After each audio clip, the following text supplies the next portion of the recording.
first bit of news here I thought was kind of interesting. PFF ranked their top 10 worst head coaching hires in all of the NFL history. And a giant made number 6 there.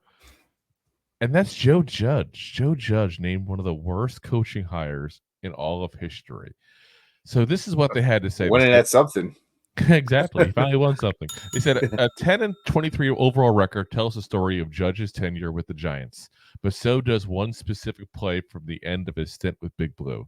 In what ended up being Judge's final game as New York's head coach, the 21 regular season finale, Judge called for consecutive QB sneaks on 2nd and 11 and 3rd and 9 while the Giants were backed up against their own goal line. New York had no faith they would even execute a basic offensive plan, a terrible reflection on his head coach. Although every pre-week 17 report had suggested Judge's job was safe, the Giants fired him after that cowardly display. Belichick then shockingly tasked Judge and Patricia with overhauling the Patriots' 2022 offense, and we know how that went. I gotta say, I mean, Belichick's out of job, so I think that's a little harsh on Joe Judge. I gotta say, like that's the only giant hire on there, and I think we all would say that in the end, he's not the worst one. He's not. Ray Handley's the worst coach the Giants ever had. Took a championship caliber team over from Parcells, and yeah, it was bad. It was bad real quick. Like, Judge had his issues. Don't get me wrong. I'm not here to say the Judge was a good hire. I'm not here to say Joe Judge was a good coach. But, the issue, the blame and all gets shared, I think, between him, Gettleman, John Mara. I mean, there's plenty of blame to go around for what's happened here. He took over a bad team and didn't improve it. Ray Handley took over a good team that had won, a couple Super Bowls in the last 5 years or so in that time period and turned it to poop.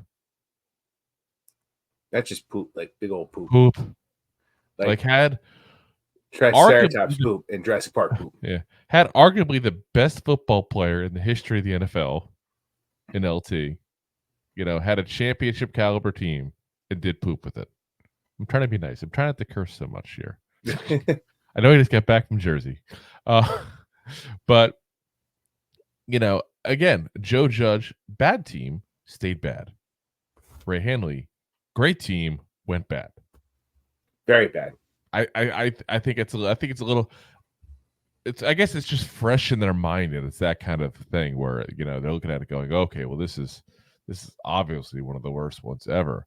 I mean, I'll go over the full list with you guys, in a moment here, but you can tell that whoever wrote this, and maybe I'm going to sound old when I say this, but probably someone young who doesn't know the really old bad coaching decisions that are made in the NFL, because not a single one of them was older than 92. So you're talking 32 years. When the Giants alone are 100 years.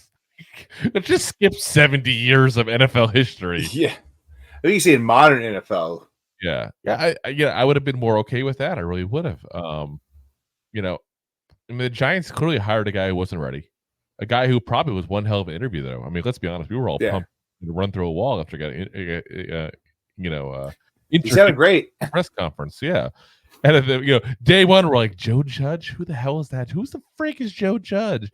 Day two, it is press conference. We're like, yeah, this is the guy. Smash mouth, offensive line. Let's get it rolling.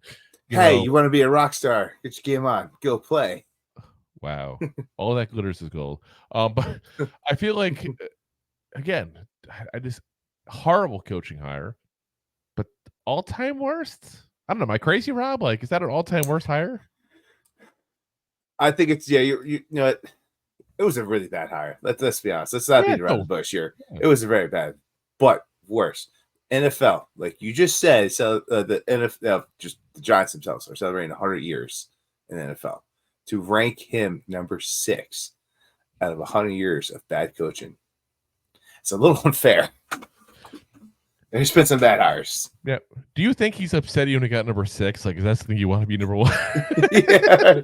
What does it take to be number 1? Yeah.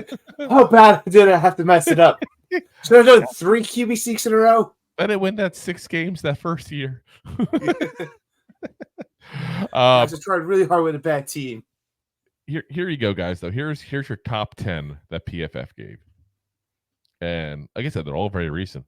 Number 10, Adam Gase with the Jets in 2019. Number 9, Freddie Kitchens with the Cleveland Browns 2019 as well. Richie Kotite with the New York Jets 1995. We already got three. We've done 3 of them. 2 of them already been the freaking Jets. Number 7, Matt Patricia with the Detroit Lions 2018. I'm sorry. Matt Patricia's the worst coach than Joe Judge. Then we got number 6, as we mentioned, Joe Judge. Number 5, David Shula, Cincinnati Bengals, 1992.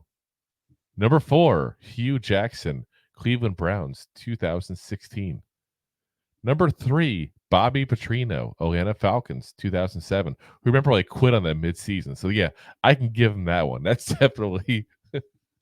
Number 2, Nathaniel Hackett, Denver Broncos, 2022, which I don't know if that counts towards the Jets because now he went to the Jets as an OC after. Yeah. And number 1, which I got to agree with here because how bad of a train wreck this was. I didn't like the hire as much as others did when it happened, but I didn't expect this bad. Urban Meyer, Jacksonville Jaguars, 2021. Yeah, that was a really horrendous decision there. So, again, I'm just not so sure that 6th overall is warranted. It's definitely warranted to say he was a bad coach and he wasn't ready. But 6th overall, that's a little extreme. That's a little crazy. Yeah. Yeah. Thanks for listening to Two Giant Goofballs, a New York Giants podcast. We appreciate your support. Thanks so much.